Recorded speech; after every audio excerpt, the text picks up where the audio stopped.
Bismillahirrahmanirrahim.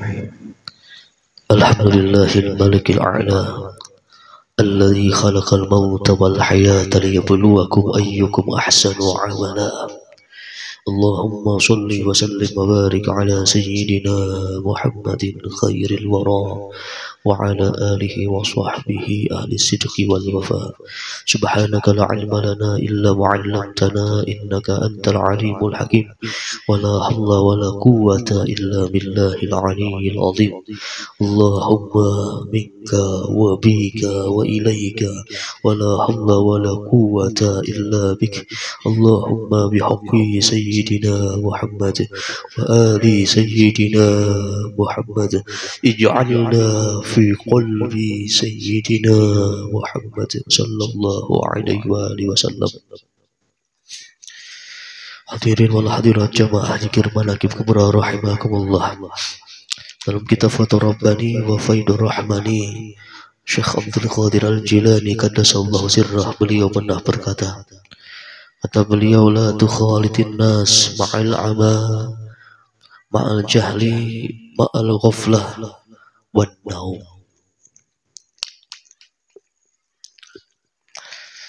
La tukhalitin nas ma'al ama ma'al jahli ma'al ghaflah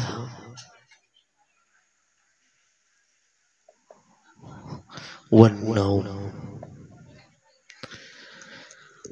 Kata Sidi Syekh Abdul Qadir Al-Jilani dalam kitab Fathur Rabbani wa Faidur Rahmani, janganlah kalian bergaul dengan manusia ma'al ama serta kebutaan, ma'al jahli serta kebodohan, ma'al ghaflah serta kelalaian, wan naum dan dalam keadaan tidur.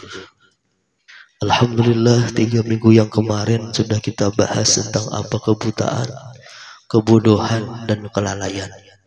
Dan insyaallah dalam kesempatan kali ini yang akan kita bahas tentang naum, dalam keadaan tidur. Jangan bergaul dengan manusia dalam keadaan tidur.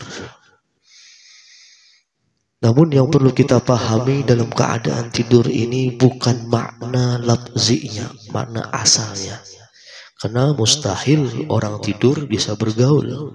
Jadi maksud beliau di sini maknawinya, secara maknawinya, bukan secara katanya, lafzinya. Apa maksud maknawi daripada kata tidur ini? Ialah dalam ketidaksadaran. Jadi jangan bergaul dengan manusia dalam ketidaksadaran dengan hukum-hukum Tuhan. Jadi kita dilarang bergaul manusia bermasyarakat kalau dengan kebodohan, dengan kebutaan, kelalaian, dan dalam ketidaksadaran dengan hukum-hukum Tuhan. Maksud daripada tidur bukan tidur secara hakikinya, sebenarnya bukan tidur yang seperti kita maksud, karena mustahil manusia tidur bisa bergaul. Namun yang di sini kita tekankan bahwa tidur di sini ialah ketidaksadaran dengan hukum-hukum Tuhan. Jadi dengan keadaan demikian jangan bergaul dengan manusia dulu. Kalau sudah lepas daripada 4 macam, kebutaan, kebodohan, kelalaian, dan ketidaksadaran, silahkan bergaul dengan manusia. Insya Allah selamat. Karena kalau 4 macam penyakit ini ada, bergaul dengan manusia itu resikonya sangat besar. Sangat rentan melakukan maksiat kalau ada 4 macam penyakit ini, kebutaan, kebodohan, kelalaian, dan ketidaksadaran. Hadirin wal hadirat rahimakumullah. Pintunya segala ilmu yaitu Sayyidina Ali karramallahu wajhah. Karena beliau itu pintunya ilmu, Rasulullah kotanya. Jadi sang pintunya ilmu yaitu Sayyidina Ali karramallahu wajhah. Beliau itu pernah berkata, kata beliau apa? An-nasu niyamun. An-nasu niyamun. Fa idza matu intabahu.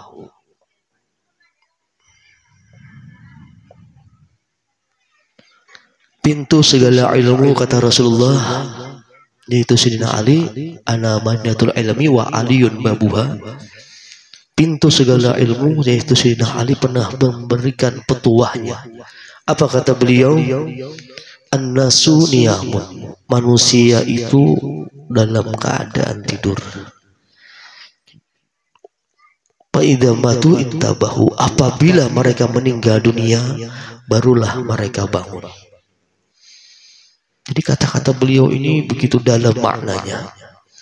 Beliau mengibarat semua manusia ini tidur. Kita yang saat ini jaga pun mungkin pada hakikatnya sedang tidur.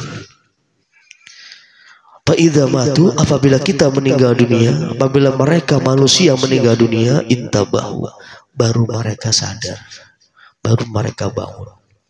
Namun sadarnya mereka manusia, bangunnya mereka manusia ketika sudah meninggal dunia, itu sia-sia belaka. Malah menjadi penyesalan yang sangat luar biasa. Jadi sebenarnya tugas utama dan pertama yang harus kita lakukan ialah menyadarkan diri kita dari tidurnya kita. Menyadarkan diri kita daripada ketidaksadaran kita dengan hukum-hukum Allah Subhanahu wa Ta'ala. Menyadarkan kita bahwa dunia ini bukan tempat tinggal kita sebenarnya. Menyadarkan kita bahwa akhiratlah tempat kita yang kembali di sana. Ketika kita menyadarkan hal demikian sebelum kita meninggal dunia, barulah kita selamat. Karena kalau sudah sadar ketika meninggal dunia, itu tidak ada gunanya apa-apa. An-nas niyamun wa idza matu intabahu. Apabila mereka meninggal dunia, manusia itu baru sadar, baru terbangun daripada tidurnya. Baru dia sadar bahwa dunia ini hanyalah sementara, bukan tempat tinggalnya, dan lain sebagainya. Barulah dia menyesal dengan penyesalan yang sangat luar biasa. An-nasu niyamun fa idza matu intabahu. Manusia tidur semuanya. Apabila mereka meninggal dunia, barulah mereka sadar. Hadirin wal hadirat rahimakumullah. Berbicara tentang tidur dalam Al-Quran itu memiliki banyak makna. Jadi tidur saja dalam Quran itu banyak maknanya. Bukan sekedar tidur-tidur biasa. Al-Quran yang mulia memberikan beberapa arti tentang tidur. Ada dalam surah An-Naba di ayat ke-9. An-Naba di ayat ke-9-nya ada makna tidur yang Allah sebutkan di sana. Wa ja'alna naumakum subata. Jadi luar biasanya Quran itu satu kata tidur saja memiliki banyak makna. Makna yang pertama bisa kita cek di Quran surah An-Naba ayat ke-9. Makna tidur itu ialah sarana istirahat. Di An-Naba ayat ke-9 Allah katakan wa ja'alna naumakum subata. Kami jadikan tidurnya kalian itu sebagai tempat istirahat, sarana istirahat kalian. Di makna tidur yang pertama adalah sebagai sarana untuk beristirahat. Ada lagi makna tidur dalam surah Al-An'am ayat 60. Makna tidur wa huwallazi yatawaffakum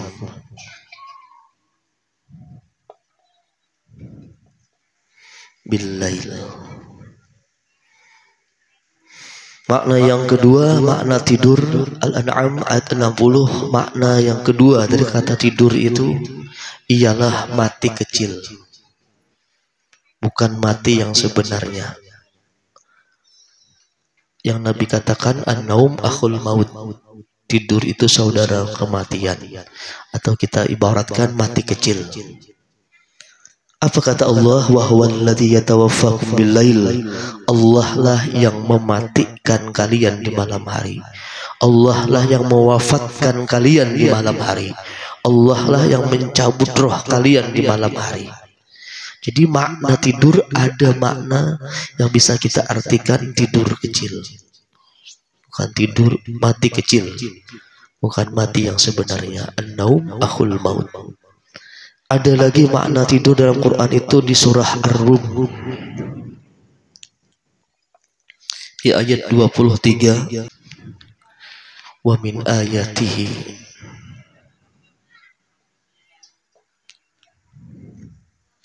naumukum bil laili wan nahar.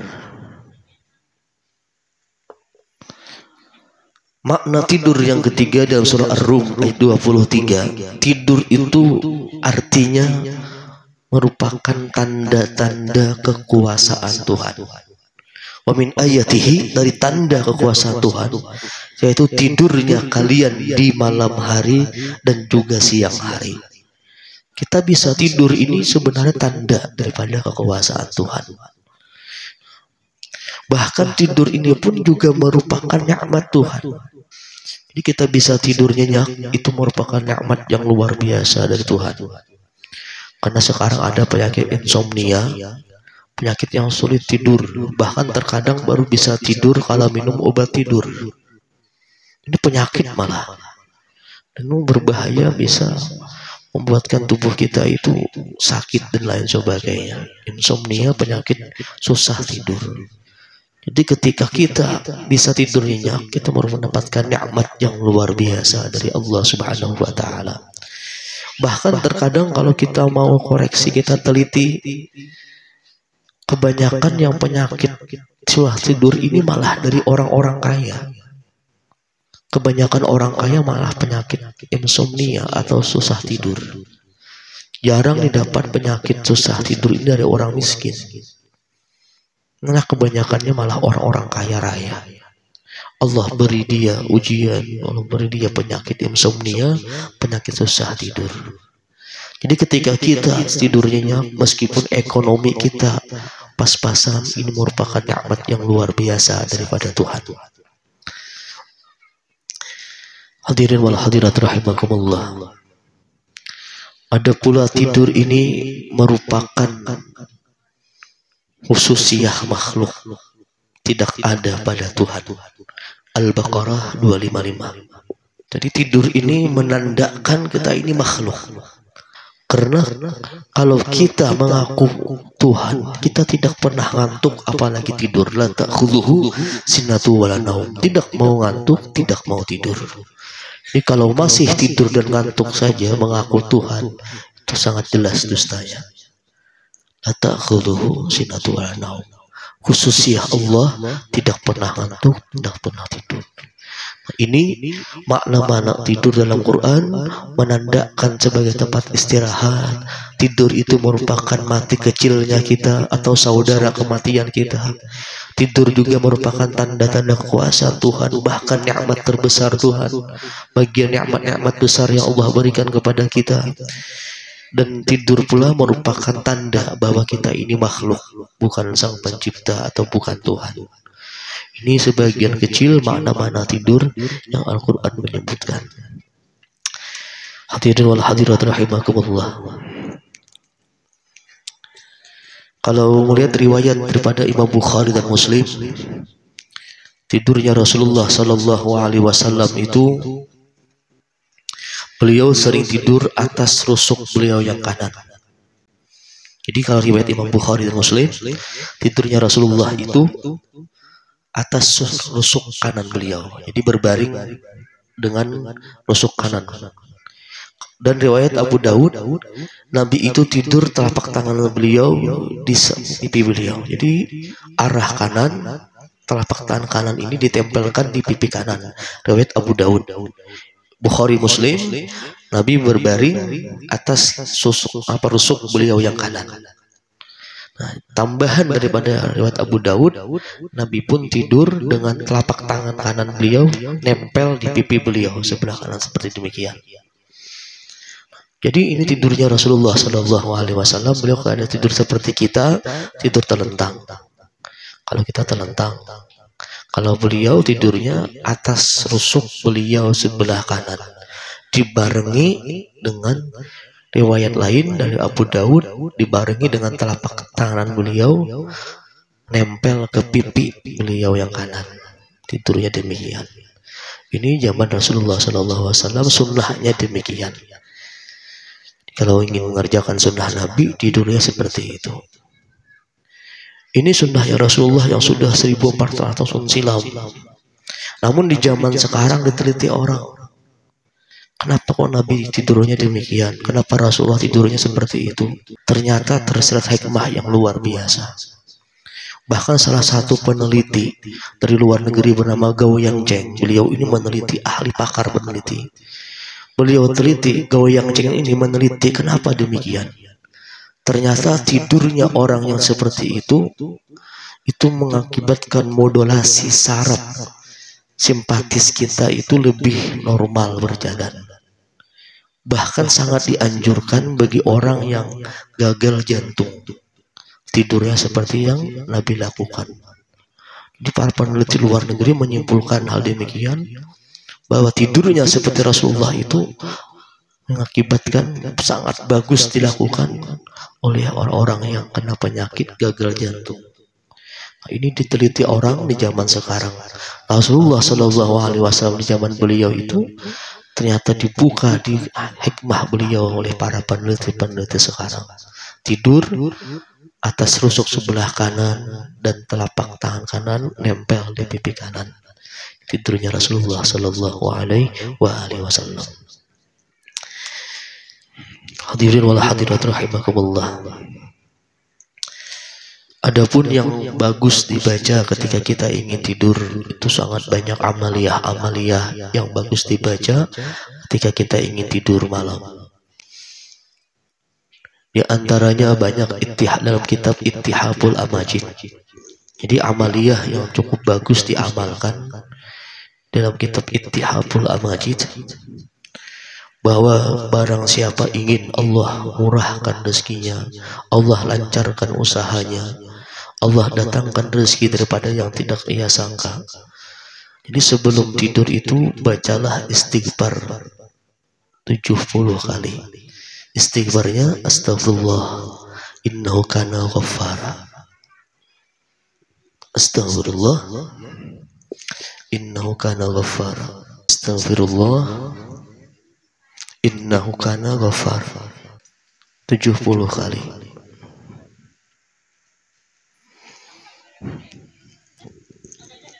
Waktu membacanya bebas, sambil berbaring bisa, duduk pun bisa.